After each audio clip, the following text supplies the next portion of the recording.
सो number 1 property हमारे पास high specific heat capacity. हमें इस हाई स्पेसिफिक हीट कैपेसिटी को समझना है और इसका क्या रोल होता है किसी जानदार की बॉडी में, उसके बारे में हमने ये चीज़ें समझनी है। या इंसान की बॉडी में क्या रोल होगा ये भी समझना है। सबसे पहले आपको पता होना चाहिए हीट कैपेसिटी। सो सबसे पहले आपके पास नॉलेज होनी चाहिए अबाउट द हीट कैपेसिटी। समझिएगा ये चीज़।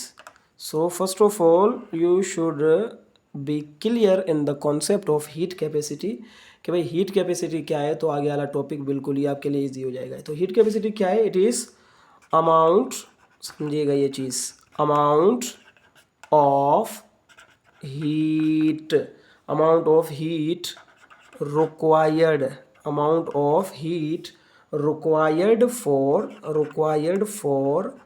minimum, required for minimum increase in temperature of a substance, minimum increase in temperature of a substance।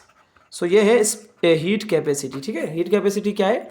Amount of heat required, भाई वो हीट का अमाउंट जो रिक्वायर्ड होता है मिनिमम इंक्रीज करने के लिए। जो टेम्परेचर होता है ना किसी भी सब्सटेंस का, उसको मिनिमम इंक्रीज करने के लिए जो हीट हमें चाहिए उसे हीट कैपेसिटी कहा जाए। भाई बॉडी की एबिलिटी हीट को इंक्रीज करने की, टेम्परेचर को इंक्रीज करने की, आप इसे हीट कैपेसिटी कहेंगे। लेकिन यहाँ पे हीट कैपेसिटी नहीं है, यहाँ पे स्पेसिफिक हीट कैपेसिटी। तो इसका मतलब ये हुआ कि भाई ये तो थोड़ी सी डिफरेंट हो गई चीज़। तो हमने क्या समझना है? सेकेंड हमने समझना है that is the specific heat capacity क्या है। चलें जी, आप ये कहेंगे कि मैंने आपको हीट कैपेसिटी तो बता दिया, लेकिन स्पेसिफिक हीट कैपेसिटी क्या है? ये तो थोड़ी सी अलग चीज़ होगी ना भाई। तो हम स्पेसिफिक हीट कैपेसिटी को समझते हैं और इसके बारे में पढ़ते हैं। तो स्पेसिफिक हीट कैपेसिटी क्या है? आपके बुक के हिसाब से जो डेफिनेशन यहाँ पे बताई गई है, इस डेफिनेशन को समझते हैं यहाँ पे। So which is written in your book, that is amount of heat energy.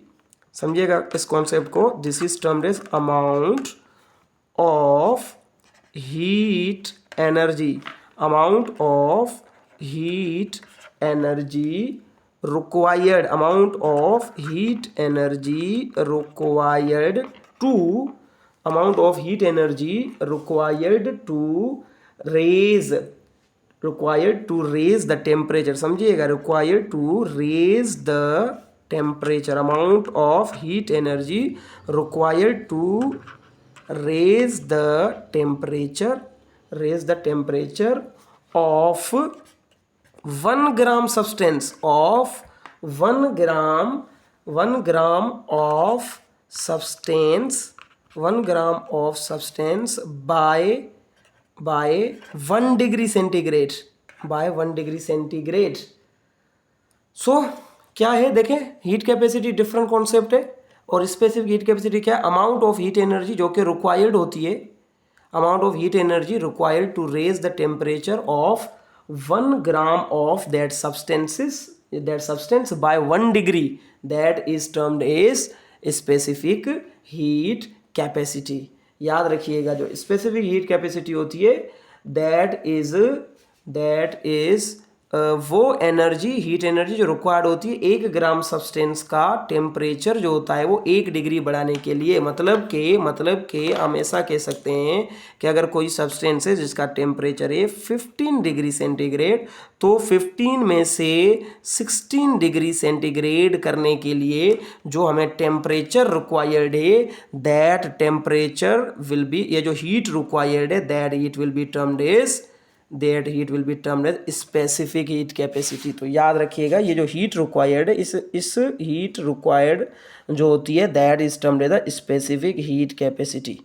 तो अभी यहाँ पे समझने की कोशिश करें। देखें, मैं आपको एक और तरीके से समझाने की कोशिश करता हूँ। देखें, सपोज मैं आपको ये कह रहा हूँ कि मेरे पास यहाँ पे एक कंटेनर है। If I am having a container over air, एक कंटेनर है हमारे पास, और ये जो कंटेनर होता है, इस कंटेनर के अंदर हमने 1 ग्राम कोई भी सब्सटेंस लिया है, 1 ग्राम कोई भी हमने सब्सटेंस लिया है। ठीक है, और इसका जो टेम्परेचर था वो टेम्परेचर इसका टेम्परेचर है 15 डिग्री सेंटीग्रेड, सही है। तो मैं इसको जो हीट दूंगा, इसको जो हीट रिक्वायर्ड है, ये जो हीट रिक्वायर्ड है इस 1 ग्राम सब्सटेंस को अपना टेम्परेचर 15 से 16 करने के लिए, 15 से 16 डिग्री टेम्परेचर करने के लिए ये जो हीट रिक्वायर्ड है that heat is termed as specific heat capacity. ये जो हीट रिक्वायर्ड है इसे आप क्या नाम देंगे, that will be termed as specific heat capacity. तो बहुत ज़्यादा इजी है भाई स्पेसिफिक हीट कैपेसिटी को समझना। तो आपके बुक में मैंने पहले ही यहाँ पे बता दिया और आपके बुक में भी ये बताया गया कि स्पेसिफिक हीट कैपेसिटी वाटर की हाई होती है। तो specific heat capacity of water is high. मैं यहाँ पे लिख रहा हूँ थोड़ा सा इसको ऐसे बड़ा करके, ये हाई होती है भाई। हाई क्यों होती है भाई, आपको पता है वाटर क्या है, वाटर है polar molecule.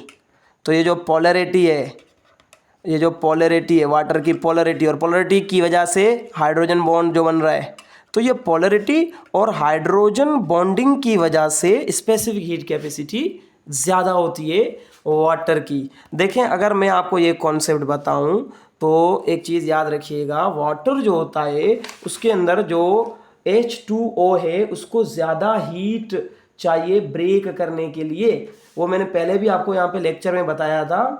So more heat can raise little temperature of the body, more heat can, अच्छा ये समझिएगा लिविंग ऑर्गेनिजम्स के अंदर स्पेसिफिक हीट कैपेसिटी का क्या रोल है।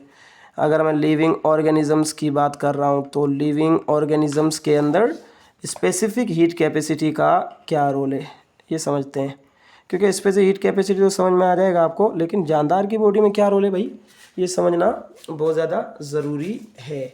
जैसे कि अगर मैं आपको कहूँ कि जो वाटर होता है उसमें आपको मिलेगा ऑक्सीजन और यहाँ पे आपको मिलेंगे ऐसे हाइड्रोजन, ऐसे ही ना, इनके बीच में से ये बॉन्ड होता है। तो आप जैसे ही हीट प्रोवाइड करेंगे तो वो जो हीट होगा ना पहले क्या करेगा, इन बॉन्ड को ब्रेक करेगा, सही है। और जब बॉन्ड को ये ब्रेक कर लेगा तो बॉन्ड ब्रेक करने के बाद फिर उसका टेम्परेचर रेज होगा। तो वाटर के अंदर तो बहुत सारे हाइड्रोजन बॉन्ड होते हैं, तो इसी वजह से वाटर को हीट करने के लिए भी हमें ज़्यादा ऐसा कह सकते हैं कि टेम्परेचर चाहिए, ज़्यादा हीट चाहिए। तो इसी वजह से तो वाटर जो होता है वो इंपॉर्टेंट कंपोनेंट है किसी भी लिविंग ऑर्गेनिज्म का। मतलब कि यहाँ पे मैं एक चीज़ लिख रहा हूँ कि मोर, समझेगा इस चीज़ को, कि more heat can raise little temperature. ज़्यादा हीट आप देंगे फिर भी टेम्परेचर जो होगा ना वो थोड़ा सा बढ़ेगा। लिटिल टेम्परेचर ऑफ वाटर, वो जो पानी होगा ना उसका टेम्परेचर थोड़ा सा बढ़ेगा, आप जितनी भी हीट दे दें। इसी वजह से इसको कहा जाता है thermal stabiliser, hence it is called as thermal stabiliser. तो याद रखिएगा इसी वजह से वाटर को कहा जाता है थर्मल स्टेबलाइजर या टेम्परेचर स्टेबलाइजर, एक ही बात है, याद रखिएगा। थर्मल स्टेबलाइजर या टेम्परेचर स्टेबलाइजर वाटर को कहा जाता है। क्यों? क्योंकि वो उसकी स्पेसिफिक हीट कैपेसिटी ज़्यादा है। सो इसी वजह से protects living organism from sudden thermal change.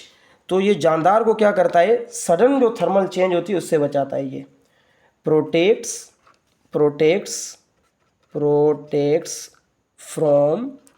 From sudden का मतलब होता है अगर अचानक से टेम्परेचर हाई या लो हो गया तो ये प्रोटेक्ट करता है फ्रॉम सडन टेम्परेचर चेंजेस। याद रखिएगा ये किसी भी जानदार को सडन टेम्परेचर चेंजेस से बचाता है, ये स्पेसिफिक हीट कैपेसिटी की प्रॉपर्टी। बहुत ज़्यादा इजी है। तो हमने क्या पढ़ा भाई, स्पेसिफिक हीट कैपेसिटी पढ़ी हमने। पहले पढ़ा heat capacity, amount of heat required for minimum increase in temperature of substance. फिर हमने पढ़ा स्पेसिफिक हीट कैपेसिटी भाई amount of heat energy required to raise the temperature of 1 gram of substance by 1 degree, मतलब कि 15 से 16 हो जाए। और जो हीट रिक्वायर्ड होती है स्पेसिफिक हीट कैपेसिटी कहा जाता है। क्या करती है, प्रोटेक्ट करती है फ्रॉम सडन टेम्परेचर चेंजेस। और आपको पता है हाइड्रोजन बॉन्ड को पहले ब्रेक करेंगे आप वाटर के अंदर, सॉरी हाइड्रोजन बॉन्ड नहीं बल्कि बॉन्ड को जब आप ब्रेक करेंगे, ज़्यादा बॉन्ड को ब्रेक करेंगे तो बॉन्ड ब्रेक करने के बाद फिर थोड़ा सा टेम्परेचर उसका हाई होता है, क्योंकि इसी वजह से वाटर की स्पेसिफिक हीट कैपेसिटी ज़्यादा होती है। इसी वजह से हमारी बॉडी में वाटर पाया जाता है, याद रखिएगा। और अगर आपकी बॉडी में वाटर की जगह पे अल्कोहल होता है, सपोज अगर अल्कोहल होता है आपकी बॉडी में या कोई और फ्लूइड होता तो थोड़ा सा टेम्परेचर चेंज होता ना, आप तो उड़ जाते, आपके साथ साथ आपकी बॉडी भी उड़ जाती है, सही है ना। तो इसी वजह से हमारी बॉडी में पानी पाया जाता है, सही है। तो वो हमारे टेम्परेचर को स्टेबलाइज करने में हेल्प करता है। जितनी भी गर्मी हो, कुछ भी हो, हमें कुछ भी नहीं होना भाई, हमारा टेम्परेचर 37 ही होगा, सही हो गया ना भाई। तो ये वाली प्रॉपर्टी को पढ़े, फिर नेक्स्ट प्रॉपर्टी हम देखते हैं, that is the height of vaporisation. चलें जी, एक और टॉपिक पढ़ते हैं, that is heat of vaporisation. ये भी वाटर की प्रॉपर्टीज़ के अंदर शामिल है और हमें समझना है हीट ऑफ वेपराइजेशन क्या होता है और इसका लिविंग ऑर्गेनिजम्स के ऊपर क्या इफेक्ट है। ये भी वाटर की प्रॉपर्टी में आता है। तो ये सेकंड प्रॉपर्टी है वाटर की, that is heat of vaporisation. So that is the second property for the water और इसी प्रॉपर्टी को हमने यहाँ पे समझना है। तो देखें, सबसे पहले आपको पता होना चाहिए व्हाट आर वेपर्स। ये वेपर्स क्या होते हैं, सबसे पहले आपको ये आना चाहिए कॉन्सेप्ट, वेपर्स का कॉन्सेप्ट आना चाहिए। सो वेपर्स क्या होते हैं, याद रखिएगा, ये जो वेपर्स होते हैं इनको कहा जाता है this is the gaseous, these are gaseous state of water. जो पानी होता है ना, जब वो गैसेस फॉर्म में आ जाता है ना, तो आप उसे वेपर्स कहते हैं। तो वेपर्स की डेफिनेशन समझना बहुत ज़्यादा इजी है। क्या होता है वेपर, जब जो वाटर होता है वो गैसेस फॉर्म में आ जाता है तो आप इसको वेपर का नाम देते हैं। तो वेपर क्या होता है, गैसेस स्टेट ऑफ वाटर। तो हीट ऑफ वेपराइजेशन क्या होगा, कितना इजी है, देखिए अभी समझिएगा कितना इजी है कि भाई वो हीट जो कि वाटर को गैसेस में कन्वर्ट करे, मतलब कि वाटर को वेपर में कन्वर्ट करे, this is termed the heat of vaporisation. बस यही तो समझना है। तो हीट ऑफ वेपराइजेशन क्या है, तो वेपर तो समझ में आ गया आपको, हीट ऑफ वेपराइजेशन समझना है हमने समझना है हीट ऑफ वेपराइजेशन। और जो हीट ऑफ वेपराइजेशन क्या है ये अभी समझिएगा। यहाँ पे देखिए, हीट ऑफ वेपराइजेशन जो होती है उसको आप डिफाइन करेंगे, that is amount of heat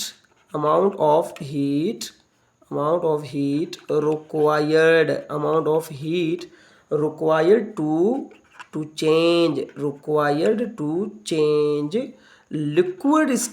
change liquid state of water to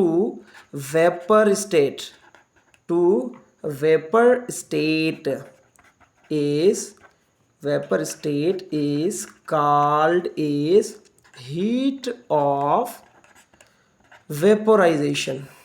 तो भाई क्या कहेंगे, हीट ऑफ वेपोराइजेशन को कैसे डिफाइन करेंगे भाई, वो हीट ऑफ वेपोराइजेशन को डिफाइन करेंगे, that is amount of heat required to raise the temperature amount of heat required to change liquid state of water to vapor state is called as heat of vaporization। ये थोड़ा सा साफ नहीं आ रहा, यहाँ से पता नहीं क्या प्रॉब्लम है, तो इसी वजह से एक minute, just let me see, इसे हाँ अभी सही आई गेस।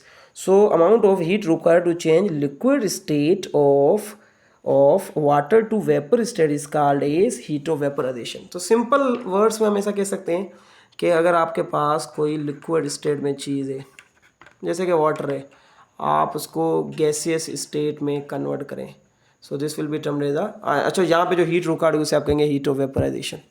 तो ये तो इजी कॉन्सेप्ट हो गया, सही है। लेकिन वाटर की हीट ऑफ वेपराइजेशन कितनी है ये समझिएगा, heat of vaporisation of water is कितनी है भाई, that is 574 kilo calorie per kilogram. ये है हीट ऑफ वेपराइजेशन। याद रखिएगा, बहुत ज़्यादा इंपॉर्टेंट है ये, क्योंकि आपके किसी भी टेस्ट के अंदर ये पूछा जा सकता है कि भाई हीट ऑफ वेपराइजेशन जो वाटर की होती है वो कितनी है।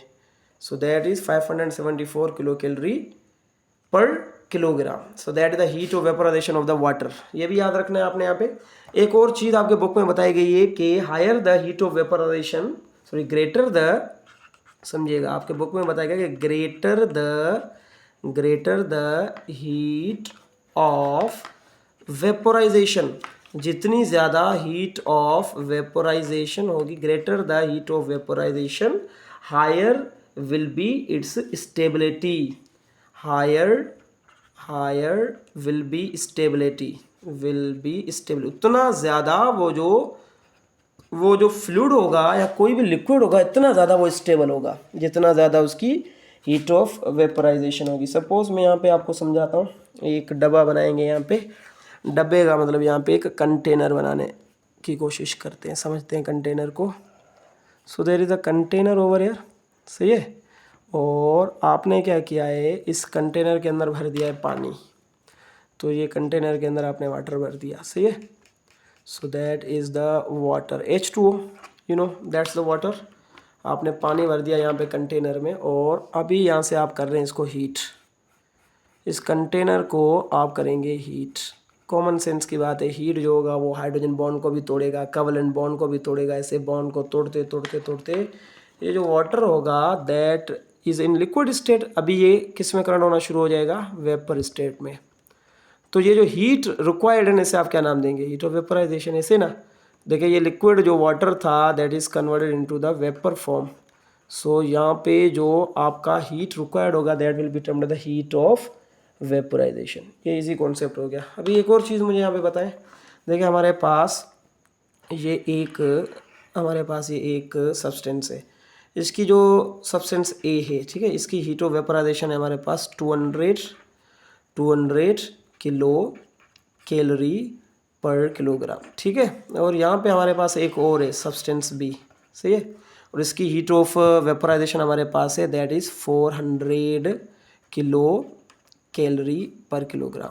आपसे पूछा जाएगा बताएं भाई इसमें से स्टेबल सबसे ज़्यादा कौन होगा, तो आपने ये वाली लाइन याद रखनी है, greater the heat of vaporisation, जितनी ज़्यादा हीट ऑफ वेपराइजेशन होगी उतनी ज़्यादा उसमें स्टेबिलिटी होगी। तो आप लोग बताएं ये वाली स्टेबल ज़्यादा होगी ए या बी? कॉमन सेंस से बी ज़्यादा स्टेबल है। सो ये मोर स्टेबल है। क्यों मोर स्टेबल है? क्योंकि इसको जो हीट चाहिए वो ज़्यादा है, इसके 1 किलोग्राम के मुकाबले में 400 किलो कैलोरी हीट चाहिए, तभी ये वेपर में कन्वर्ट होगा। और इसको कितनी चाहिए? 200 किलो कैलोरी। तो इसका मतलब क्या हुआ कि ये लेस स्टेबल है, ये मोर स्टेबल है। तो ये स्टेबिलिटी जो होती है ना किसी भी सब्सटेंस की, तो वो आप इस बेसिस पे इसको समझ सकते हैं। तो ये आपका कॉन्सेप्ट क्लियर होना चाहिए हीट ऑफ वेपराइजेशन के बारे में। और इसको रिप्रेजेंट कैसे करते हैं याद रखिएगा, रिप्रेजेंट कैसे करते हैं हीट ऑफ वेपराइजेशन को, उसकी रिप्रेजेंटेशन आपको पता है, किलो कैलोरीज पर ग्राम। देखिए कैलोरीज पर ग्राम में भी आप कर सकते हैं, और किलो कैलोरीज पर किलोग्राम इसमें भी कर सकते हैं, ये इसकी रिप्रेजेंटेशन है। कहीं पे भी आ जाए ना ये कैलोरीज पर ग्राम या किलो कैलोरी पर ग्राम, तो समझ जाएगा हीट ऑफ वेपराइजेशन की बात हो रही है, ठीक है, बायोलॉजी के अंदर। सो अगर हम इन चीज़ों को देखेंगे तो अच्छा, ये बायोलॉजी के अंदर क्या इंपॉर्टेंस है इसकी in living organism. So importance in living organism, heat of vaporisation का इम्पोर्टेंस इन लिविंग ऑर्गेनिज्म। ये जो जानदार होते हैं ना, इंसान वगैरह हो गए, उनके अंदर क्या इम्पोर्टेंस है। सो इसकी इम्पोर्टेंस आपने याद रखनी है कि जो हमारी बॉडी के अंदर होती है ना, स्वेटिंग होती है हमारी बॉडी के अंदर, और आपको पता है ये जो ट्रांसपायरेशन होती है, मैंने ट्रांसपायरेशन अभी बताया आपको प्लांट के अंदर कोएशन जब पढ़ा रहा था एडिशन, वहाँ पे बताया था ट्रांसपायरेशन क्या होता है। तो ये ट्रांसपायरेशन जो होता है दैट ट्रांसपायरेशन की वजह से ये कूलिंग इफेक्ट देता है प्लांट को। सो हीट ऑफ वेपराइजेशन कि ये प्रॉपर्टी है कि वो जब भी हीट हो जाती है बॉडी के अंदर ज़्यादा, तो या तो बॉडी के अंदर अच्छा प्लांट से, तो उसमें प्लांट्स में ट्रांसपायरेशन होगी, उनके सरफेस में से वाटर वेपर फॉर्म में रिमूव होगा। और अगर आप ह्यूमंस की या किसी और मैमल्स की बात कर रहे हैं मोस्टली, तो उनके अंदर होगी पर्सपायरेशन। और पर्सपायरेशन का मतलब होता है स्वेटिंग होना। हमें जो स्वेटिंग हो रही है ना, पसीना बॉडी के अंदर जो डेवलप्ड हो रहा है दैट इज़ वेपर की फॉर्म में जो वो हीट बाहर निकलती है। याद रखिएगा, हमें जो पसीना हो रहा है ना, उसका मेन मकसद होता है हमारी बॉडी की हीट को बाहर लेके जाना, और वेपर फॉर्म में इसी वजह से वो पसीना होता है हमें। तो ये पर्सपायरेशन और ट्रांसपायरेशन, ये इसका लिविंग ऑर्गेनिज्म के अंदर इंपॉर्टेंस है, ये हीट ऑफ वेपराइजेशन की वजह से। और इसके अलावा आपने ये याद रखना है कि अच्छा मुझे एक चीज़ बताएं, आप एक चीज़ बताएं कि अगर आपको मैं ये बताऊं कि हमारा जो वाटर है उसकी हीट ऑफ वेपोराइजेशन है 574 किलो कैलोरी पर किलोग्राम, ठीक है। अगर वाटर की हीट ऑफ वेपोराइजेशन जो है, हीट ऑफ वेपोराइजेशन जो है वो हो जाए लो, तो बताएं क्या होगा। अगर वाटर की हीट ऑफ वेपोराइजेशन हो जाए लो तो बताएं क्या होगा। ये आपके पास एक छोटा सा कॉन्सेप्ट है, मुझे बताएं हीट ऑफ वेपोराइजेशन अगर वाटर की लो हो जाए तो क्या होगा। थोड़ा सा दिमाग लगाएं अपना, अभी के अभी दिमाग लगाएंगे, सही है ना, क्योंकि बाद में तो पढ़ने के लिए टाइम ही नहीं मिलेगा। एमडी के जो है ना वो टेस्ट आ रहा है, उसके अलावा बोर्ड एग्जाम्स हैं, बहुत सारी चीज़ें, सो इसीलिए अभी दिमाग लगाएं। हीट ऑफ वेपोराइजेशन लो हो जाएगा तो क्या होगा। एक बात याद रखिएगा, अगर हीट ऑफ वेपोराइजेशन लो होगा ना तो हमें पसीना ज़्यादा आएगा, याद रखिएगा, एक्सेसिव स्वेटिंग होगी हमें। तो मैं यहाँ पे लिख रहा हूँ दैट इज़, यहाँ पे नज़र नहीं आएगा, यहाँ पे लिख रहा हूँ एक्सेसिव स्वेटिंग होगी, ठीक है, एक्सेसिव स्वेटिंग, ठीक है ना, एक्सेसिव स्वेटिंग होगी क्योंकि ज़्यादा वेपोराइजेशन हो जाएगी, क्योंकि लो हीट ऑफ वेपोराइजेशन है, तो फिर पसीना ज़्यादा आएगा हमारी बॉडी के अंदर, और पसीना ज़्यादा आएगा तो अल्टीमेटली डिहाइड्रेशन हो जाएगी, सही है। तो यही प्रॉब्लम है हमारी बॉडी के अंदर, वाटर जो होता है उसका हीट ऑफ वेपोराइजेशन ज़्यादा है। अच्छा ये एक्स्ट्रा चीज़ है, मैं ऐसे ही लिख रहा हूँ यहाँ पे, आपके लेक्चर को यहाँ पे ये ख़राब कर रहा है, लेकिन ऐसे दिमाग में बात आ गई कि मैं आपसे पूछूँ कि आपको समझ में आ रही हैं चीज़ें, नहीं आ रही। तो हीट ऑफ वेपोराइजेशन अगर लो हो जाएगी तो फिर क्या होगा, एक्सेसिव स्वेटिंग होगी, क्योंकि जल्दी जल्दी पसीना, ज़्यादा पसीना आएगा, क्योंकि थोड़ी सी ही बॉडी के अंदर हीट बनेगी तो वो वाटर उसको कैप्चर करके वेपर में कन्वर्ट हो जाएगा, तो पसीना ज़्यादा होगा जिसकी वजह से डिहाइड्रेशन अकम्प्लिश हो जाएगी। लेकिन हमारी बॉडी में वाटर जो होता है उसकी specific heat capacity, sorry water की जो हीट ऑफ वेपोराइजेशन है वो ज़्यादा होती है, हाई होती है, इसी वजह से हमारी बॉडी में ऐसा कोई प्रॉब्लम नहीं है। तो यहाँ पे ये लिख दें हाई हीट ऑफ वेपोराइजेशन, तो इसी वजह से ये वाटर की एक इम्पोर्टेंट, हमेशा कह सकते हैं कि इम्पोर्टेंस है। सो दैट्स इट, हम बुक में से इनको रीड करेंगे तो आपका कॉन्सेप्ट और क्लियर हो जाएगा, है कि समझ में आ रहा होगा। एक और वाटर की प्रॉपर्टी पढ़ लेते हैं जो आपके बुक में डिफाइन की गई है, उसे कहा जाता है हाइड्रोफोबिक एक्सक्लूजन। सो ये एक चीज़ याद रखिएगा, हाइड्रोफोबिक वर्ड का मतलब होता है, मैंने आपको पहले भी बताया था जब हमने फर्स्ट लेक्चर पढ़ा था कि भाई 90% जो वर्ड होते हैं बायोलॉजी के अंदर वो ग्रीक टर्मिनोलॉजी से ताल्लुक़ रखते हैं। तो ये भी ग्रीक टर्मिनोलॉजी से आएगा। हाइड्रो वर्ड का मतलब हर जगह पे, आप जिस भी जगह पे हाइड्रो वर्ड आ जाए तो समझ जाइएगा ये वाटर की बात हो रही है। और फोबिक वर्ड जिस जगह पे आ जाए तो फोबिया क्या होता है भाई, फोबिया फियरिंग को कहते हैं, फियरिंग, फियरिंग का मतलब होता है डर लगना। सो फियर, फोबिक वर्ड का मतलब फियर, डर लगना। आप इसको रिपेलिंग भी कह सकते हैं, आप इसको हेटिंग भी कह सकते हैं, बहुत सारे इसके वर्ड हैं। तो वाटर से डरने वाला कंपाउंड, वाटर से भागने वाला, वाटर से नफरत करने वाला जो कंपाउंड होता है उसे आप हाइड्रोफोबिक कहेंगे। और हाइड्रोफोबिक के नतीजे में एक और चीज़ होती है, दैट इज हाइड्रोफ्लिक। हाइड्रोफोबिक के नतीजे में एक और चीज़, अच्छा ये लफ्ज़ बार बार आते रहेंगे, अगर आप देखेंगे केमिस्ट्री को, फिजिक्स को, फिजिक्स में तो नहीं आएंगे ये, लेकिन केमिस्ट्री में ये बार बार वर्ड यूज़ होते रहते। तो अगेन हाइड्रो ग्रीक लैंग्वेज में आप कहेंगे वाटर को, और यहाँ पे फ्लिक वर्ड आ गया, यहाँ पे फोबिक साथ, तो दोनों अलग होंगे। फ्लिक का मतलब होता है अट्रैक्टिंग, ये वाटर को अट्रैक्ट करता है, सही है, और आप इसको कहेंगे लविंग। तो आपको आई गेस समझ में आ गया होगा कि भाई वो कंपाउंड जो वाटर को अट्रैक्ट करते हैं उसे हाइड्रोफ्लिक कहेंगे, और वो कंपाउंड जो वाटर से दूर भागते हैं, उन्हें हेट करते हैं, उन्हें रिपेल करते हैं, उन्हें आप कहेंगे हाइड्रोफोबिक। तो हमारे यहाँ पे टॉपिक है हाइड्रोफोबिक एक्सक्लूजन, इस टॉपिक को हमने समझना है। सबसे पहले हाइड्रोफोबिक एक्सक्लूजन जो है उसकी डेफिनेशन हम समझ लेते हैं कि भाई है क्या हाइड्रोफोबिक एक्सक्लूजन, समझिएगा। सो सबसे पहले हाइड्रोफोबिक, अच्छा हाइड्रोफोबिक वर्ड तो आपको समझ में आ गया ना, इसका तो कोई प्रॉब्लम नहीं है ना, हाइड्रोफोबिक वर्ड समझ में आ गया तो ये भी समझ में आ जाएगा। हाइड्रोफोबिक एक्सक्लूजन को समझते हैं। तो हाइड्रोफोबिक एक्सक्लूजन के बारे में आपने एक डेफिनेशन पढ़नी है कि the definition will be reduction of the contact area, समझिएगा, reduction, that is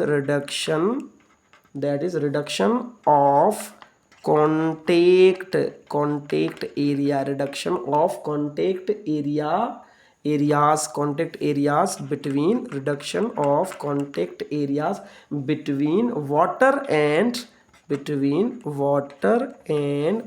hydrophobic, water and hydrophobic substance placed in water, substance placed in water, इसे आप नाम देंगे हाइड्रोफोबिक एक्सक्लूजन का।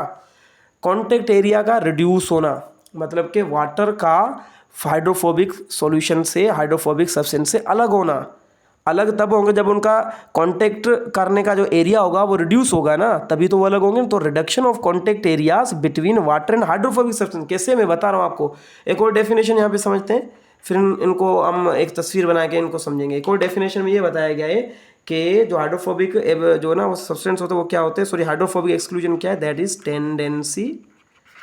Tendency of water to coalesce का मतलब होता है अक्यूमुलेट कर देना, जमा कर देना, oil drops into a large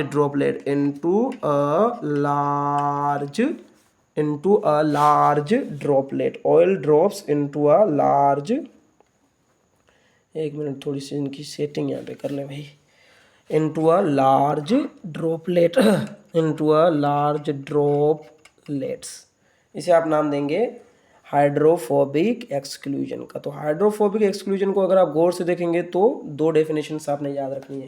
हम इनको समझते हैं एक डिफरेंट तरीके से और इसको इसे समझेंगे। देखिए सपोज मैं आपको ये कहूँ कि भाई यहाँ पे हमारे पास एक कंटेनर है, भाई ये कंटेनर लीजिएगा, यहाँ पे देखें ये कंटेनर है, कंटेनर में आपको पता है क्या होता है, पानी ही होता है। पिछले 3-4 टॉपिक से एक ही बात कर रहे हैं, कंटेनर है, कंटेनर में पानी है। तो अगेन ये देखें बात सेम आ गई, कंटेनर है और कंटेनर के अंदर क्या है भाई, पानी है। चलें जी, कंटेनर में हो गया पानी, और आपको पता होना चाहिए पानी जो होता है ना उसमें एक बॉन्डिंग होती है। चलो भाई ये भी तो नई चीज़ आ गई, नई चीज़ है ये, नहीं भाई पिछले 2-3 लेक्चर में यही बात आ रही है, हाइड्रोजन बॉन्डिंग होती है भाई वाटर में।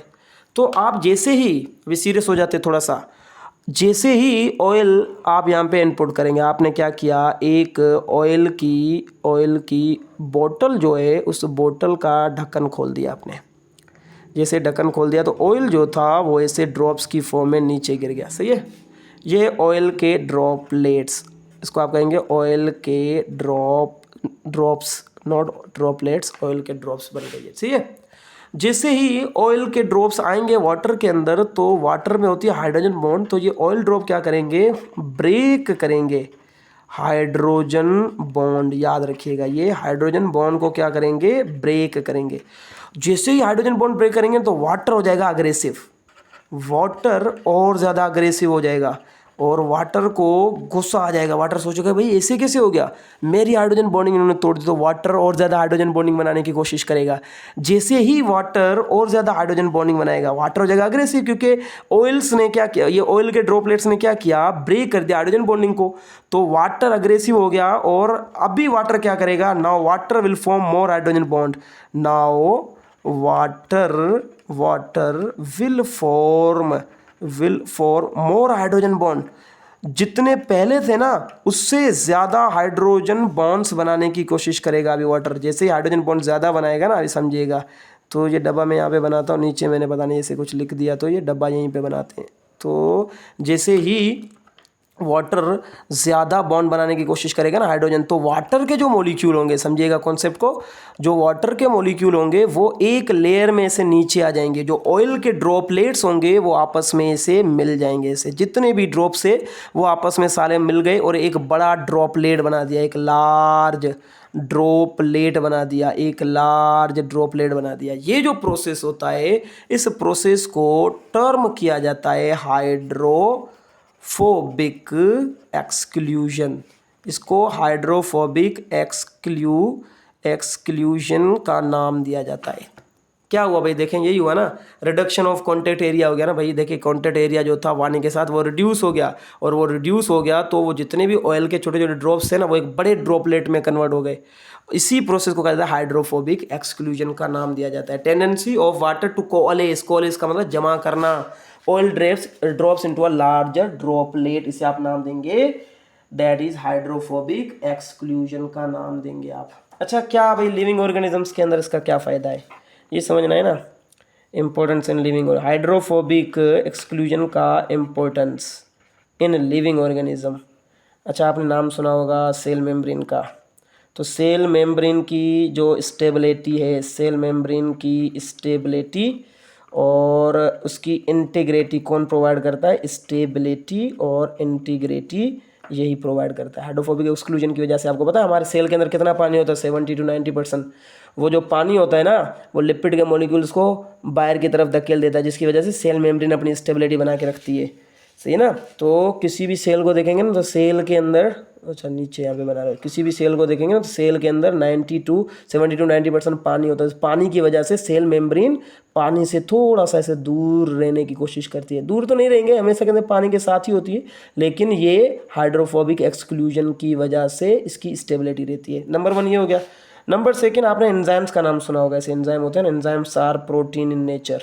आपको पता है एंजाइम के अंदर एक पर्टिकुलर साइट होती है जिसे कहा जाता है एक्टिव साइट। आगे पढ़ाऊंगा, नेक्स्ट जो हमारा चैप्टर होगा वो होगा। तो एक्टिव साइट जो होती है, अब तो आपको पता है हर एक एक्टिव साइट जो होती है वो स्पेसिफिक होती है। पता है ये स्पेसिफिसिटी क्यों होती है? Due to the hydrophobic exclusion. ये हाइड्रोफोबिक एक्सक्लूजन की वजह से आती है प्रॉपर्टी। ये प्रॉपर्टी भी हाइड्रोफोबिक एक्सक्लूजन की वजह से आती है। मतलब कि प्रोटीन का जो 3 डायमेंशनल शेप होता है ना, 3D शेप होता है जो प्रोटीन का। एंजाइम्स क्या होते हैं भाई? प्रोटीन होते हैं। तो प्रोटीन का 3 डायमेंशनल शेप होता है, वो भी शेप कौन प्रोवाइड करता है? दैट इज हाइड्रोफोबिक एक्सक्लूजन की वजह से होता है। तो कितना ईजी है भाई कॉन्सेप्ट, इसको आपने समझना है, दैट्स इट। और हम बुक में से रीड करेंगे तो अगेन वही कॉन्सेप्ट क्लियर हो जाएंगे आपके। चलिए जी, एक और है हमारे पास टॉपिक, यही वाटर की प्रॉपर्टीज़ में से आयोनाइजेशन ऑफ वाटर है। और इस आयोनाइजेशन को समझना है, हमें देखना है कि ये आयोनाइजेशन क्या होती है। सो नंबर 1 आपको ये पता होना चाहिए आयोनाइजेशन है क्या। सो आयोनाइजेशन की डेफिनेशन अगर हम बनाने जाएंगे तो दैट इज़ द डिसोसिएशन। इसको कैसे समझेंगे? That is dissociation of, it is dissociation of a molecule, dissociation of a molecule into its ions is called as ionization। तो कितना इजी है, देखिए आयोनाइजेशन क्या होता है, जो ना किसी भी मॉलिक्यूल्स का आयंस में कन्वर्ट होना, इसे आप नाम देंगे आयोनाइजेशन का। सो बहुत ही ज़्यादा इजी होता है ionisation. That ionisation is, so dissociation of any molecules into its ion is called as ionization। so जब वाटर मॉलिक्यूल आयोनाइज होता है, तो वाटर मॉलिक्यूल के आयोनाइज होने से इक्वल कंसंट्रेशन में आयंस बनते हैं। याद रखिएगा, वाटर मॉलिक्यूल जैसे ही आयोनाइज होगा तो इक्वल कंसंट्रेशन में आयंस बनेंगे। मतलब कि एक OH बनेगा, उसके ऊपर नेगेटिव चार्ज होगा, और एक हाइड्रोजन बनेगा जिसके ऊपर पॉजिटिव चार्ज। तो देखिए यहाँ पे वाटर डिसोसिएट हो गया आयंस के अंदर, भाई प्रोसेस क्या होगा? आयोनाइजेशन का प्रोसेस होगा ये। सो इसे ही आयोनाइजेशन कहा जाता है। एक हाइड्रोजन पॉजिटिव होगा, ये हाइड्रोजाइल आयन है, ये नेगेटिव होगा, इसे कहा जाता है आयोनाइजेशन। इसी आयोनाइजेशन की वजह से वाटर को एक इंपॉर्टेंट प्रॉपर्टी मिलती है। दैट प्रॉपर्टी, अच्छा, वाटर को कहा जाता है एम्फोटेरिक। सो सबसे पहले आपको ये पता होना चाहिए कि व्हाट इज एम्फोटेरिक मॉलिक्यूल। ये आपके बुक में बताया गया थोड़ा सा, तो मैंने सोचा क्यों ना इसको समझ ले। एम्फोटेरिक मॉलिक्यूल्स क्या होते हैं? एम्फोटेरिक मॉलिक्यूल्स वो होते हैं मॉलिक्यूल्स, समझिएगा कॉन्सेप्ट, मॉलिक्यूल्स एम्फोटेरिक मॉलिक्यूल्स क्या था? Molecules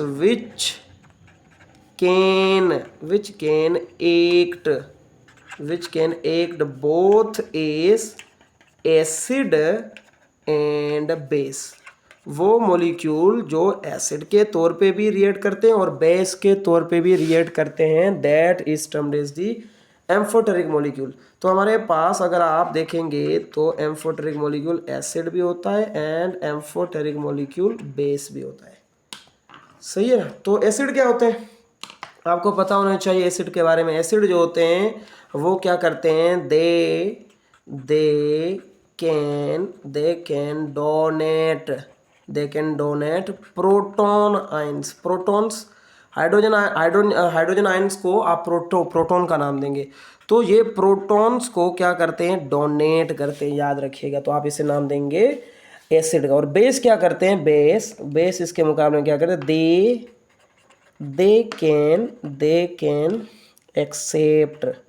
they can accept proton ion, ये प्रोटॉन आयन को एक्सेप्ट करते हैं, मतलब कि प्रोटॉन को ये एक्सेप्ट का काम करते हैं। तो अगर आप देखेंगे तो एसिड और बेस की डेफिनेशन आपको आनी चाहिए। एसिड वो होते हैं जो हाइड्रोजन या प्रोटॉन को डोनेट करते हैं, और बेस वो होते हैं जो प्रोटॉन को एक्सेप्ट करते हैं। तो हमने कहा कि एम्फोटेरिक मॉलिक्यूल है, और आपको पता होना चाहिए हमारा जो वाटर है वो एम्फोटेरिक मॉलिक्यूल की कैटेगरी में आएगा। हमारा जो वाटर है वो एम्फोटेरिक मॉलिक्यूल की कैटेगरी में आएगा। तो आप कहेंगे सर ऐसे कैसे बताएं, आपको एग्जांपल दे के चलें भाई, हम यहाँ पे क्वेश्चन बना के आपको बताते हैं कि ये किस कैटेगरी में आएगा, किस कैटेगरी में नहीं आएगा। तो वाटर जो, अच्छा सबसे पहले आपका ये पता होना चाहिए भाई एम्फोटेरिक मॉलिक्यूल क्या होते हैं। वो मॉलिक्यूल जो एसिड और वो मॉलिक्यूल जो बेस की तरह रिएक्ट करते हैं उन्हें आप नाम देंगे, that is termed as the amphoteric molecule. Water को सबसे पहले हम यहाँ लिखते हैं water is acid, water is acid. Acid की तरह पानी कैसे काम कर रहा है सबसे पहले वो देखते हैं, सही है। हम इक्वेशन में वहाँ पे आपको बताऊंगा, एक इक्वेशन से आपका कॉन्सेप्ट क्लियर हो जाएगा। सबसे पहले आपको एसिड और बेस आना चाहिए। देखें ये वाटर है हमारे पास, आपने वाटर को जैसे ही अमोनिया के साथ मिलाया, अमोनिया के साथ आपने मिलाया वाटर को, तो वो जो अमोनिया था वो क्या करेगा, वाटर के एच को कैप्चर कर लेगा। ओ एच देखें वाटर टूट गया, डिसोसिएट हो गया आयंस में, और अमोनिया ने क्या किया, इसके हाइड्रोजन को एक्सेप्ट कर लिया और खुद कन्वर्ट हो गया हाइड्रोनियम आयन में। तो अगर यहाँ पे गौर से देखेंगे तो वाटर ने यहाँ पे क्या किया भाई, गौर से देखेंगे तो वाटर ने यहाँ पे अपना हाइड्रोजन जो था वो दे दिया बाहर, लॉस कर दिया। डोनेट का मतलब होता है लॉस करना, तो इन्होंने हाइड्रोजन लॉस कर दिया। लॉस ऑफ हाइड्रोजन या डोनेशन ऑफ हाइड्रोजन या प्रोटॉन क्या कहलाता है भाई, क्या कहलाता है, एसिड कहलाता है। तो देखिए यहाँ पे वाटर एज एसिड रिएक्ट कर रहा है, सही है। अच्छा यही वाटर अगर हम देखेंगे तो यही वाटर बेस के तौर पे भी तो रिएक्ट करेगा। तो हम यहाँ पे समझते हैं इसको थोड़ा सा, देखें water is base. So next है हमारे पास वाटर इज बेस। ये वाटर बेस के तौर पे कैसे रिएक्ट कर रहा है ये भी समझ लें थोड़ा सा। तो अगेन इक्वेशन से मैं आपको बताऊंगा, जैसे कि अगर आप देखें हमारे पास है वाटर और आपने इसको डिज़ोल्व किया HCl के साथ, तो थोड़ी देर के बाद पानी ने देखें हाइड्रोजन को या प्रोटॉन को लॉस नहीं किया, बल्कि उसने हाइड्रोजन, ये जो हाइड्रोजन था उसको इसने एक्सेप्ट कर लिया और खुद कन्वर्ट हो गया ऐसे एक हाइड्रोनियम आयन के अंदर। ये अमोनियम आयन था, ये हाइड्रोनियम आयन है, और क्लोराइड जो होगा वो ऐसे फ्री रेडिकल में से बाहर निकल जाएगा। तो ये हाइड्रोनियम आयन हो गया। तो यहाँ पे वाटर ने क्या किया भाई, वाटर ने यहाँ पे ये जो हाइड्रोजन था क्लोरीन का वो कैप्चर किया। तो यहाँ पे वाटर क्या रिएक्ट कर गया, ऐसा बेस। तो एसिड भी रिएक्ट करता है किसी जगह पे, किसी जगह पे बेस की तरह रिएक्ट करता है। जैसे टाइप के मॉलिक्यूल को क्या कहेंगे, एम्फोटेरिक मॉलिक्यूल। और यही प्रॉपर्टी जो वाटर को बनाती है buffer, this property provide water to act as buffer। यही तो प्रॉपर्टी है जो वाटर को बफर के तौर पे रिएक्ट करवाती है। बफर क्या होता है, एनी सॉल्यूशन, कोई भी सॉल्यूशन विच रेजिस्ट, समझिएगा, एनी सॉल्यूशन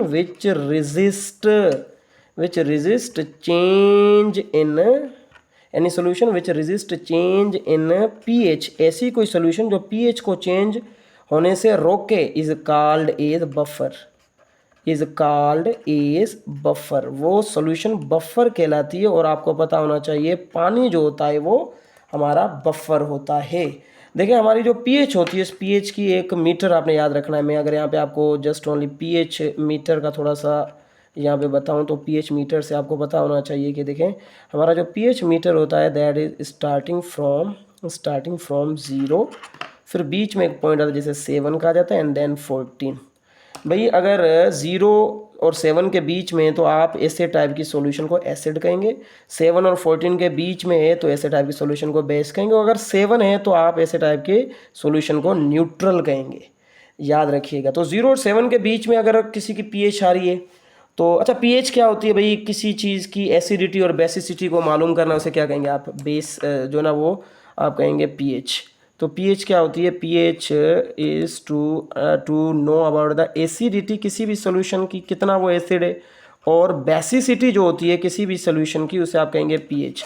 और पीएच को हम मालूम करते हैं with the help of pH meter. 0 और 7 के बीच में एसिड होगा और 7 और 14 के बीच में बेस होगा। 7 होगा तो वो आप कहेंगे न्यूट्रल। तो हमारा जो ब्लड होता है भाई, हमारा जो ब्लड है that blood is having pH 7.3 pH, मतलब कि अप्रॉक्सीमेटली थोड़ी सी नहीं बल्कि ये न्यूट्रल की तरफ आपको इशारा दे रही है कि हमारे ब्लड की पीएच 7.3 है, वो न्यूट्रल की तरफ है। तो जब भी ब्लड के अंदर प्रोटॉन आयंस की कंसंट्रेशन बढ़ेगी, जब प्रोटॉन आयंस बढ़ गए आपके ब्लड के अंदर सपोज, तो बताएं पीएच लो होगी या हाई होगी?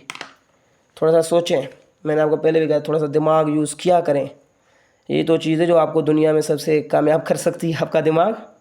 सो दिमाग की सुना करें, दिल की नहीं। तो अभी बताएं, प्रोटॉन आयन आपके ब्लड में इंक्रीज हो गए, क्या होना चाहिए, एसिड या बेस? आप कहेंगे सर प्रोटॉन आयन है तो एसिड होना चाहिए, लेकिन पीएच बढ़ेगी या कम होगी? भाई कम होगी ना, पीएच कम होगी ना। कम का मतलब होता है नेगेटिव, 7 से नीचे जाएगी तो वो पीएच रिड्यूस होगी, कम होगी। तो जब पीएच कम होगी तो वाटर जो होगा ना वो बेस के तौर पे काम करेगा। पीएच कम होगी तो वाटर जो होगा वो एक्ट करेगा एज अ बेस। सही है। और अगर ऐसे ही अगर प्रोटॉन आयंस की कंसंट्रेशन कम हो गई हमारे हमारे ब्लड के अंदर, अगर प्रोटॉन आयन की कंसंट्रेशन हो गई कम, तो अभी जो मतलब कि अगर बेस ज़्यादा हो गया हमारे ब्लड के अंदर, बेस की कंसंट्रेशन ज़्यादा हो गई, तो अभी वाटर हमारा क्या रिएक्ट करेगा? वाटर रिएक्ट करेगा एसिड। तो कभी वाटर बेस के तौर पे काम कर रहा है, कभी एसिड के तौर पे। मतलब कि ये पीएच को चेंज नहीं होने देता। और ऐसे टाइप की सॉल्यूशन जो पीएच को कभी चेंज नहीं होने देता उसे क्या कहेंगे? बफर। और ये बफर की प्रॉपर्टीज भी कैसे आती है? That is due to the ionisation. जब ब्लड की पीएच 7.3, अच्छा ये कांस्टेंट होती है, याद रखिएगा हमारे ब्लड की पीएच कांस्टेंट होती है। और जब ब्लड के अंदर प्रोटॉन आयन बढ़ जाएंगे, मतलब कि एसिडिटी बढ़ गई है ब्लड के अंदर, एसिड कंसंट्रेशन ज़्यादा हो गई है, तो फिर हमारा जो ब्लड होगा उसके अंदर जो वाटर होगा वो क्या करेगा? रिएक्ट करेगा एज अ बेस और प्रोटॉन को एक्सेप्ट कर लेगा। और जैसे ही प्रोटॉन को एक्सेप्ट करेगा अगेन हमारी पीएच कितनी हो जाएगी? 7.3। ऐसे ही अगर हमारे ब्लड के अंदर बेस की कंसंट्रेशन बढ़ गई, मतलब बेसिक हो गया हमारा ब्लड, 7 से 8 की तरफ जा रहा है, तो फिर वाटर एक्ट करेगा इस एसिड, वो प्रोटॉन आयंस को क्या करेगा? डोनेट करेगा। और जैसे डोनेट करेगा अगेन पीएच कितनी हो जाएगी? 7.3। मतलब कि हमारा वाटर हमारे ब्लड की पीएच को चेंज नहीं होने देता। That solution is termed as buffer solution. ये आपको याद होना चाहिए और यहाँ तक आपका ये कॉन्सेप्ट बिल्कुल सुपर क्लियर होना चाहिए। ठीक हो गया? एनामोलस बिहेवियर ऑफ वाटर देखें, below 4 degree centigrade, 4 degree centigrade से आप नीचे की तरफ जाएंगे ना, तो जो मैटर होता है ना, वो जो मैटर होता है 4 डिग्री सेंटीग्रेड के नीचे, मैटर जो होता है वो होता है कॉन्ट्रैक्ट। याद रखिएगा, जितने भी मैटर है दुनिया के अंदर वो क्या होते हैं? कॉन्ट्रैक्ट होते हैं 4 डिग्री के नीचे। लेकिन अगर आप वाटर की बात कर रहे हैं तो वाटर दूसरे मैटर के मुकाबले में अलग रिएक्ट करता है। ये पता है क्या होता है? ये एक्सपेंड हो रहा है। भाई ये क्या चीज़ हो गई? ये ऐसा क्यों हो रहा है? तो यही तो चीज़ है, यही तो क्यूरियोसिटी होती है जिसको देखने के लिए साइंटिस्ट अलग अलग रिसर्च करते हैं, अलग अलग एक्सपेरिमेंट्स करते हैं। तो ये क्यूरियोसिटी होगी कि भाई जितने भी मैटर है वो 4 डिग्री के नीचे कॉन्ट्रैक्ट हो रहे हैं, लेकिन वाटर क्यों एक्सपेंड हो रहा है? इसी बिहेवियर को कहा जाता है anomalous behaviour of water. This behaviour of water is called as anomalous behaviour of water. अभी समझिएगा, देखिए यहाँ पे अगर हम बात करें लिक्विड वाटर की, देखिए हमारे पास जो लिक्विड वाटर होता है, लिक्विड वाटर, और दूसरा होता है हमारे पास आइस। और जब भी वाटर जो होगा दैट इज, वाटर हमेशा आइस में कन्वर्ट हो जाएगा जब आप उसको फ्रीज करेंगे। तो जब आप फ्रीज करेंगे ना वाटर को, लिक्विड वाटर को जब आप फ्रीज करेंगे और फ्रीजिंग के बाद वो आइस में कन्वर्ट हो जाएगा। और फ्रीजिंग कब करेंगे? 0 डिग्री सेंटीग्रेड से below 0 degree centigrade. So that जो लिक्विड वाटर होगा वो किस में कन्वर्ट हो जाएगा? आइस में कन्वर्ट हो जाएगा। तो यहाँ पे मैकेनिज्म क्या होता है ये याद रखिएगा। देखें जो लिक्विड हमारे पास वाटर होता है वो लिक्विड वाटर 4 डिग्री सेंटीग्रेड, यहाँ पे कहाँ पे लिख रहा हूँ मैं? डिग्री यहाँ पे आएगी। सो 4 डिग्री सेंटीग्रेड अगर आप देखेंगे तो molecules are close and maximum density होगी। यहाँ पे जो वाटर के मॉलिक्यूल होंगे ना वो आपस में बहुत ज़्यादा क्लोज होंगे ऐसे, समझिएगा, वाटर के मॉलिक्यूल बहुत ज़्यादा क्लोज होंगे ऐसे। तो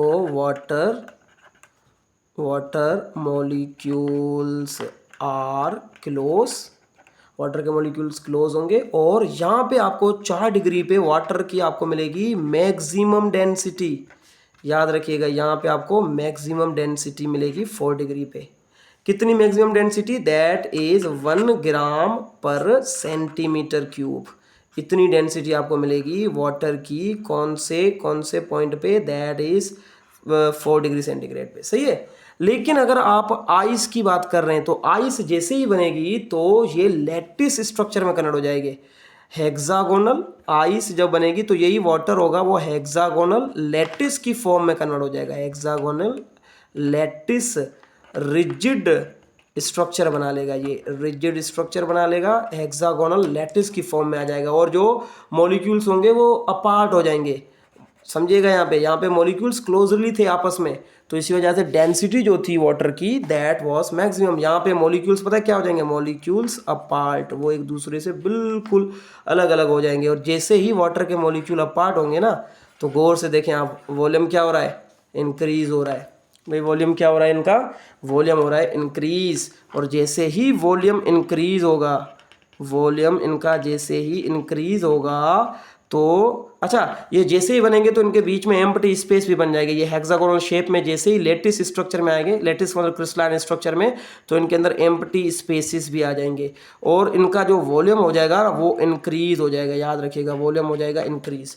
आपको पता होना चाहिए जो हमारे पास डेंसिटी है, that density is equal to mass upon volume. याद रखिएगा, ये इक्वेशन आपको पता है क्या बता रही है? इक्वेशन आपको यही बता रही है कि मास जो होता है वो डेंसिटी से डायरेक्टली प्रोपोर्शनल है, लेकिन वॉल्यूम से इन्वर्सली प्रोपोर्शनल है। जब लिक्विड था, अच्छा यहाँ पे डेंसिटी कितनी होगी? याद रखिएगा, यहाँ पे डेंसिटी इनकी हो जाएगी रिड्यूस, और रिड्यूस होकर डेंसिटी कितनी हो जाएगी? आइस की जो डेंसिटी होती है वो रिड्यूस होकर हो जाएगी 0.92 ग्राम पर सेंटीमीटर क्यूब। देखिए 4 डिग्री पे जो वैल्यू थी वो थी दैट इज 1 ग्राम पर सेंटीमीटर क्यूब। और जैसे आइस बनेगी, और आइस कब बनेगी? Eight 0 degree centigrade. सी ना, 0 डिग्री पे आइस बनेगी तो वो हेक्सागोनल रिजिड सॉलिड स्ट्रक्चर में आ जाएगा। Water will be convert into ice into a hexagonal lattice rigid structure, जिसमें मॉलिक्यूल्स अपार्ट होंगे, जिसकी वजह से उनका वॉल्यूम हो जाएगा इंक्रीज। और जैसे ही वॉल्यूम इंक्रीज होगा तो कॉमन सेंस की बात है, वॉल्यूम जो होता है वो डेंसिटी के इनवर्सली प्रोपोर्शनल होता है। मतलब density is inversely proportional to volume. मतलब जैसे ही वॉल्यूम इंक्रीज होगा, जैसे ही वॉल्यूम इंक्रीज होगा तो डेंसिटी क्या होगी? उस सब्सटेंस की डेंसिटी हो जाएगी उस सब्सटेंस की डिक्रीज। और जैसे ही डेंसिटी डिक्रीज होगी तो वो जो चीज़ें होगी वो पानी के ऊपर तैरना शुरू हो जाएगी। इसलिए आपने देखा होगा जो बर्फ़ जमती है ना, वो इस सरफेस के ऊपर जमती है। कभी भी बर्फ़ नीचे नहीं जमेगी पानी के अंदर। वो जैसे ही बर्फ़ बनेगी वो पानी जो होगा वो उसकी डेंसिटी कम हो जाएगी। तो ये देखें, नीचे पानी होगा, नीचे आपको पानी मिलेगा, लेकिन जो बर्फ़ जमेगी that will be at the surface. क्यों? क्योंकि ये जो बर्फ़ है इसकी डेंसिटी जो है वो बिल्कुल कम हो गई। यहाँ पे हायर डेंसिटी होगी, यहाँ पे जो डेंसिटी होगी वो हायर होगी, और यहाँ पे डेंसिटी जो है वो लोअर होगी। तो इसी वजह से ये फ्लोट कर रही है, ये आइस जो है वो फ्लोट कर रही है। ये जानदार के अंदर इसका क्या मैकेनिज्म? याद रखिएगा, ये जानदार को प्रोवाइड करती है कि जो पानी के अंदर रहने वाले जितने भी जानदार होते हैं वो इसी प्रॉपर्टी की वजह से सर्वाइव कर सकते हैं। जैसे ही आइस कोल्ड फ्रोस्ट कंडीशन आती है, जैसे कि हम अगर बात करें कि रशिया के अंदर अगर आप देखेंगे तो वहाँ पे तो फ्रोस्ट कंडीशन ज़्यादा होती है, तो वो आइस जो होगी वो फ्लोट करती रहेगी ऊपर की तरफ सरफेस पे, लेकिन वो जो पानी होगा उसमें जानदार को कोई प्रॉब्लम नहीं होगा, क्योंकि पानी जो होगा वो नीचे की तरफ ऐसे लिविंग ऑर्गेनिज्म को सपोर्ट करेगा। तो इसका भाई फंक्शन क्या है? इसका फंक्शन तो नहीं बल्कि इसका क्या रोल है जानदार की बॉडी के अंदर, तो भाई यही आपने याद रखना है कि भाई ये क्या करता है, किसी भी जानदार को सर्वाइव करने में हेल्प करता है, वाटर के एक्वेटिक जो एनिमल्स होते हैं उनको। सो छोटा सा कॉन्सेप्ट है, दैट इज़ एक्वेटिक लाइफ को ये सपोर्ट करता है। जो क्या चीज़ सपोर्ट करती है एक्वेटिक लाइफ को? That is animals behaviour of water.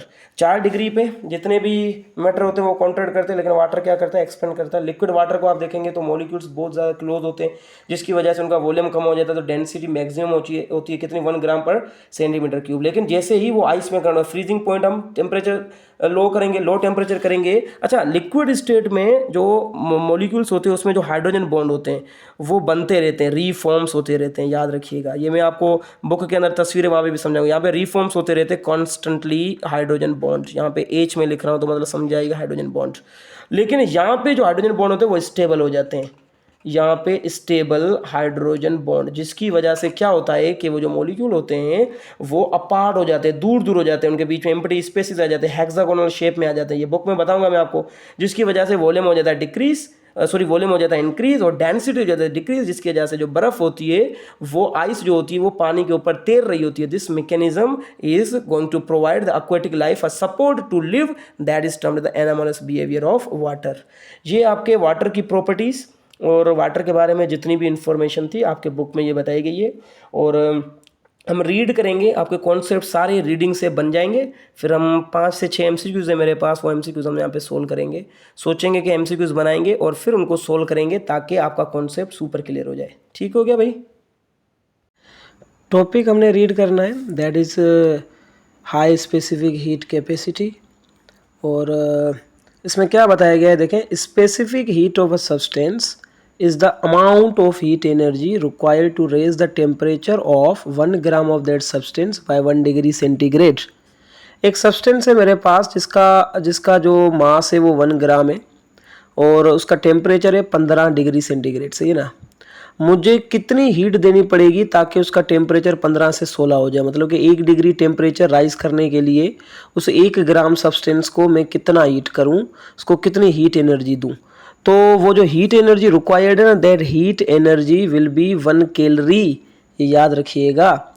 So that is termed specific heat capacity. The specific heat of water is high, बहुत ज़्यादा हाई होती है due to its polar nature and hydrogen bonding between their molecules. Lecture में पढ़ाया था मैंने, बहुत ज़्यादा ईजी है ये। It means water required high amount of heat to make changes in temperature और वार्म अप, गर्म होने के लिए, टेम्परेचर में चेंज लाने के लिए वाटर को ज़्यादा अमाउंट ऑफ हीट रिक्वायर्ड है।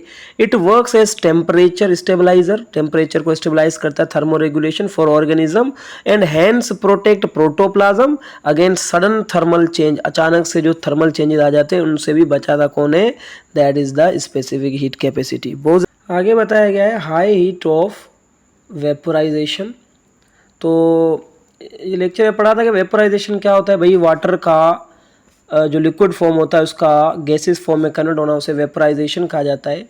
तो और वो जो हीट रिक्वायर्ड होती है वेपोराइजेशन करवाने के लिए उसे हीट ऑफ वेपोराइजेशन कहा जाता है। वो भी वाटर की बहुत ज़्यादा हाई है। कैसे? The amount of heat required to change liquid state of water to vapour state is called as heat of vaporisation. इसकी डेफिनेशन है, greater the heat of vaporization, higher will be the chances of stability in state और vice versa। जितना ज़्यादा heat of vaporisation होगा उतनी ज़्यादा stability. आपको पता है ये सारा concept. Water has very high heat of vaporisation. कितनी है पानी की heat of vaporisation? That is 574 kilo calorie per kilogram. Therefore, water requires to absorb high heat to change its state from liquid to vapors।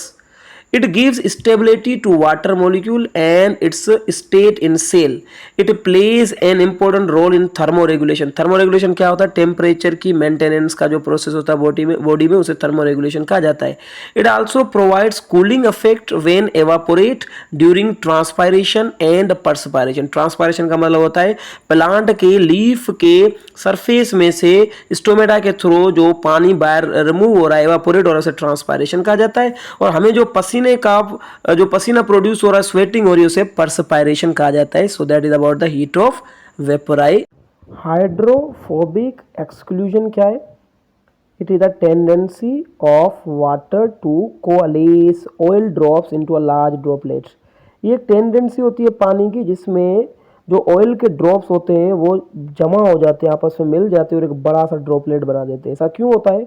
क्योंकि जब भी आप किसी भी वाटर के अंदर ऑयल के ड्रॉप्स लगाएंगे या हाइड्रोफोबिक कोई सब्सटेंस लगाएंगे तो हाइड्रोफोबिक सब्सटेंस क्या करेगा, हाइड्रोजन बॉन्ड को तोड़ेगा, जिसकी वजह से वाटर हाइड्रोजन बॉन्ड्स और ज़्यादा बनाएगा और वो वाटर की लेयर अलग हो जाएगी और हाइड्रोफोबिक जो सब्सटेंस होगा वो आपस में मिलके क्लम्प होके वो अलग हो जाएगा। इसी को हाइड्रोफोबिक एक्सक्लूजन कहा जाता है। The water molecules have hydrogen bonding between them which are destroyed by the presence of hydrophobic oil and form new bonds. The water molecules then form more hydrogen bonds with themselves and the non-polar molecules clump together, वो आपस में जमा हो जाते हैं. This exclude hydrophobic substances oil from water. This property is termed as hydrophobic exclusion. So ionisation of water को read कर लेते हैं, इसके कॉन्सेप्ट्स। आयोनाइजेशन ऑफ वाटर मतलब कि वाटर का आयंस में टूटना। The water molecules ionise into H plus and OH minus OH ions. This reaction is reversible and also maintain equilibrium. Due to ionisation property water में behave as acid और base. ऐसा molecule जो acid और base दोनों के तौर पे काम करता है, रिएक्ट कर सकता है, उसे क्या कहा जाता है, amphoteric in nature. Amphoteric molecule, तो वाटर हमारा क्या है, एम्फोटेरिक। इसी एम्फोटेरिक प्रॉपर्टी की वजह से वाटर बफर के तौर पे भी काम करता है। बफर क्या होता है, ऐसी सोल्यूशन जो पीएच को चेंज ना होने दे। It also behave as buffer due to this nature it maintains pH for enzymatic activities in cell and organ. Cell की पीएच, ऑर्गन्स की पीएच को ये मेंटेन रखने में हमारी हेल्प करता है कौन, वाटर। इतना सा याद रखना है। बाकी मैंने आयोनाइजेशन में आपका कॉन्सेप्ट क्लियर किया था। Anomalous behaviour of water. Anomalous word का मतलब होता है अजीब व गरीब। देखिए water shows different behaviour below 4 degree centigrade. Usually matter contract at low temperature but due to hydrogen bond below 4 degree centigrade water expands which decreases its density, so at 0 degree water expands maximally in ice condition. तो यहाँ पे आपने अगर concept देखना है तो गौर से देखेंगे तो देखिए यहाँ पे ये जो है लिक्विड वाटर है, this is a liquid water. और लिक्विड वाटर के अंदर अगर आप देखेंगे तो देखिए ये हाइड्रोजन बॉन्ड कैसे आपको नजर आ रहे हैं। ये हाइड्रोजन बॉन्ड है ये सारे के सारे वाटर के अंदर, और ये वाटर के मॉलिक्यूल बिल्कुल क्लोजली एक दूसरे के साथ, तो hydrogen bond break and reform होते रहते हैं। लेकिन जैसे ही आप टेम्परेचर को कम करेंगे तो हाइड्रोजन बॉन्ड्स जो होंगे वो क्या होंगे, वो हमेशा कह सकते हैं कि स्टेबल होना शुरू हो जाएंगे। और हाइड्रोजन बॉन्ड जैसे ही स्टेबल होंगे तो ये जो कंपाउंड होगा वो आइस में कन्वर्ट होना शुरू हो जाएगा, और सॉरी ये जो पानी होगा वो आइस में कन्वर्ट होना शुरू हो जाएगा। लेकिन गौर से देखेंगे तो ये तो हेक्सागोनल आपको रिंग नजर आ रही है। इन रिंग्स को क्या नाम देंगे आप, these rings are termed as hexagonal rings. अगर आप गौर से देखेंगे तो ये आपको हेक्सागोनल रिंग्स नजर आएंगी। ये जो हेक्सागोनल रिंग्स हैं ये इनके बीच में आपको स्पेस भी नजर आएंगे। अगर गौर से आप देखेंगे तो ये स्पेस भी नजर आएंगे। इसी वजह से जब वॉल्यूम इंक्रीज होगा तो आपको पता है डेंसिटी क्या होगी, वॉल्यूम इंक्रीज होगा तो डेंसिटी डिक्रीज होगा, क्योंकि दोनों आपस में इनवर्सली प्रोपोर्शनल है, जिसकी वजह से जो बर्फ होगी वो पानी के ऊपर एक लेयर बना देगी और वो तैरती रहेगी। नीचे पानी होगा जो कि लिविंग ऑर्गेनिज्म को जो ना एक्वेटिक लिविंग फॉर्म्स को सपोर्ट करेगा जिंदा रहने के लिए। यही तो चीज़ है जो कि आपने समझनी है, आपके बुक के अंदर यही बताया गया है। हम रीड करते हैं आगे कि the low density of water in ice becomes lighter comes above the surface of high density water of liquid, it makes the life possible under frozen water. यही कॉन्सेप्ट है और यही वाटर की जो प्रॉपर्टीज है उनके बारे में इंफॉर्मेशन, और इसके एमसीक्यूज देखें और सोल्व भी करें इसके साथ। और so it's time for MCQs now. हम एमसीक्यूज को सोल्व करेंगे। यहाँ पे कुछ एमसीक्यूज बनाएंगे हम यहाँ पे, जो कि आपके किसी भी टेस्ट के अंदर आ सकते हैं। ये जो टॉपिक अभी हमने पढ़ा इम्पोर्टेंस ऑफ वाटर का पूरा टॉपिक पार्ट 1 और पार्ट 2, इन दोनों के 5 एमसीक्यूज बनाएंगे ताकि आपका कॉन्सेप्ट क्लियर हो जाए कि भाई एमसीक्यूज किस तरीके से आ सकते हैं और इन एमसीक्यूज को कैसे सोल्व करें। सही हो गया ना। तो देखिए यहाँ पे अगर हम बात करेंगे एमसीक्यूज की, so I am writing over here about the MCQs. मैंने आपको ऑलरेडी बताया हुआ है कि भाई एमसीक्यूज जो होता है वो आपने उसका सेंस समझना है। आपने एमसीक्यूज का सेंस समझ लिया तो फिर आपको वो जो सवाल होंगे बिल्कुल इजीली समझ में आ जाएंगे। अभी देखिए एक एमसीक्यूज में देता हूँ आपको, आपने क्या करना है आपको पता है। वही MCQ आपने पहले आंसर अपने दिमाग के अंदर लगाना, फिर मैं उसका आंसर आपको यहाँ पे बताऊंगा। सो नंबर 1 MCQ है हमारे पास, water is a dash, water is a dash molecule. So number 1 हमारे पास जो है MCQs that is water is a dash molecule, और इसके ऑप्शन है आपके पास option A monoatomic, option A monoatomic, option B diatomic, और ऑप्शन सी ट्राई एटमिक, और ऑप्शन डी जो है हमारे पास वो होगा बोथ बी एंड सी। चलें जी, सबसे पहले आप सोचें इसको। आपने 9th मीटर के अंदर पढ़ा होगा मोनो एटमिक, डायटमिक और ट्राइएटमिक ऐसे मॉलिक्यूल्स। जो आप सोच रहे हैं वही सही सोच रहे हैं आप। इसका एक ही होना चाहिए, इट इज़ अ ट्राइएटमिक, याद रखिएगा। So option C is right option. Triatomic कैसे, गौर से अगर आप देखेंगे तो वाटर का जो मॉलिक्यूल होता है that is H2O। What is the meaning of H2O? मतलब कि 2 हाइड्रोजन के एटम और एक ऑक्सीजन का एटम, तो दोनों मिलके कितने हो जाएंगे 3। तो इसी वजह से आप क्या कहेंगे, मतलब कितने एटम मिलके हम एक वाटर का मॉलिक्यूल बनाते हैं, 3 एटम, 2 हाइड्रोजन के और एक ऑक्सीजन का। कितना इजी है देखिए MCQs। इजी क्यों है? क्योंकि आपने लेक्चर अच्छे से सुना है और आपका कॉन्सेप्ट क्लियर है। कॉन्सेप्ट क्लियर नहीं होता ना, आप यहाँ पे कंफ्यूज हो जाते हैं। अभी इतना भी जो है ना वो इजी नहीं होते सवाल, ये तो मैं आपको ऐसे ही इजी लेवल से फिर हार्ड लेवल की तरफ लेके जा। ठीक है, हमारे पास और यहाँ पे सेकेंड MCQ अगर मैं यहाँ पे बनाने जाऊँ तो जो सेकेंड MCQ होगा that will about the ascent of sap. मैंने आपको पढ़ाया था लेक्चर के अंदर असेंट ऑफ शेप। मैंने कहा था वो जो वाटर होता है वो जो सोइल से ऊपर की तरफ लीव्स में जाता है, मिनरल्स को और आयंस को डिजोल्व करके उन्हें असेंट ऑफ शेप कहा जाता है। असेंट का मतलब ऊपर जाना, शेप का मतलब solution. Ascent of sap in ascent of sap in xylem, और वो किसकी मदद से जाते हैं? जाइलम की मदद से। Ascent of sap in xylem vessel, in xylem vessel is due to dash property. ये आपने याद रखना है। असेंट ऑफ शेप जो होता है वो जाइलम की वीजल में कौन सी प्रॉपर्टी की वजह से होता है? वाटर की कौन सी प्रॉपर्टी की वजह से? आपका ऑप्शन ए है that is the hydrogen bond. भाई ये जो असेंट ऑफ शेप है वो हाइड्रोजन बॉन्ड की वजह से होता है। और बी ऑप्शन आपका जो है दैट इज के वाटर जो होता है वो एम्फोटेरिक इन नेचर है। Water is amphoteric in nature, इसी वजह से होता है। ऑप्शन सी जो है आपका, ऑप्शन सी जो है that is heat of vaporisation, high heat of vaporisation, इसी वजह से असेंट ऑफ शेप होता है।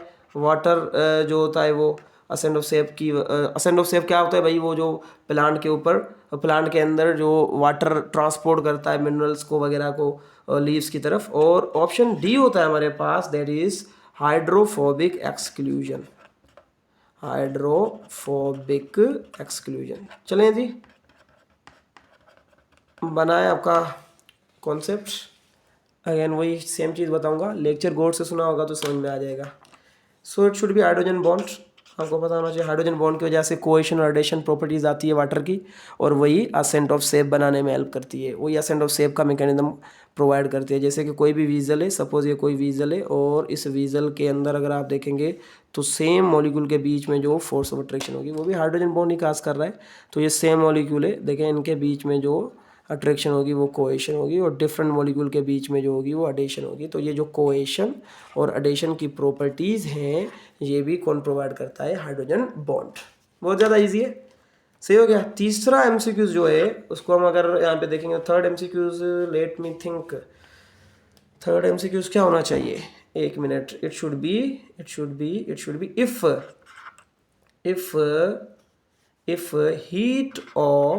if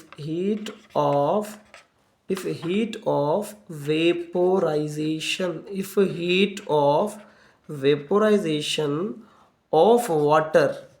of vaporization of water, water would be low, would be low, what would happen? What would happen? सो सवाल को समझे कि अगर वाटर की हीट ऑफ वेपराइजेशन कम हो जाए, मैंने आपको पढ़ाया हुआ ये लेक्चर के अंदर, तो जिनको ये लेक्चर में पढ़ा है जिन्होंने उनको ये बिल्कुल इजीली अभी अभी ही आंसर आ गया, मैंने अभी ऑप्शन भी नहीं दिए। तो ऑप्शन ए होगा हमारे पास, दैट इज एक्सेसिव स्वेटिंग। उनके अंदर क्या होगी? एक्सेसिव स्वेटिंग होगी, और excessive sweating to cool down, अपने आप को कूल डाउन करने के लिए एक्सेसिव स्वेटिंग होगी। सेकेंड ऑप्शन जो है B option, that is less sweating. देखिए एक्सेसिव स्वेटिंग ये है, लेस स्वेटिंग होगी। और जो तीसरा होगा दैट इज थर्ड आंसर होगा मोस्ट इफिशिएंट थर्मो रेगुलेशन होगी। मैं यहाँ पे लिख रहा हूँ सी, मोस्ट इफिशिएंट थर्मो रेगुलेशन। क्या होगा भाई? मोस्ट इफिशिएंट थर्मो रेगुलेशन होगा, थर्मो रेगुलेशन। सपोज यहाँ पे मैं लिख रहा हूँ मोस्ट इफिशिएंट थर्मो रेगुलेशन होगा। और सी जो होगा ऑप्शन, सॉरी डी जो ऑप्शन होगा, that will be no effect. D option will be no effect. आप लोग बताएं, शाबाश। थोड़ा सा पहले अपना दिमाग यूज़ करेंगे और फिर आगे वाला आप समझेंगे, इसे मोस्ट इफिशिएंट थर्मो रेगुलेशन वगैरह वगैरह। तो क्या होना चाहिए? It should be excessive sweating. Heat of vaporisation water की कम हो जाएगी तो एक्सेसिव स्वेटिंग होगी, मैंने आपको लेक्चर के अंदर ये बताया हुआ है। चलें जी, एक और हम यहाँ पे बताते हैं आपको। अच्छा, कैसे ये एक्सेसिव स्वेटिंग अभी देखें यहाँ पे, जैसे कि मैं आपको बताऊँ कि एक इंसान है, इस ह्यूमन की अगर आप बॉडी को देखेंगे, ये एक ह्यूमन है, और इस ह्यूमन की अगर आप बॉडी को देखेंगे तो इसकी बॉडी का टेम्परेचर कितना होना चाहिए भाई? इसकी बॉडी का टेम्परेचर होना चाहिए कितना? 37 होना चाहिए ना। The temperature of this humans body should be 37, ऐसे है ना।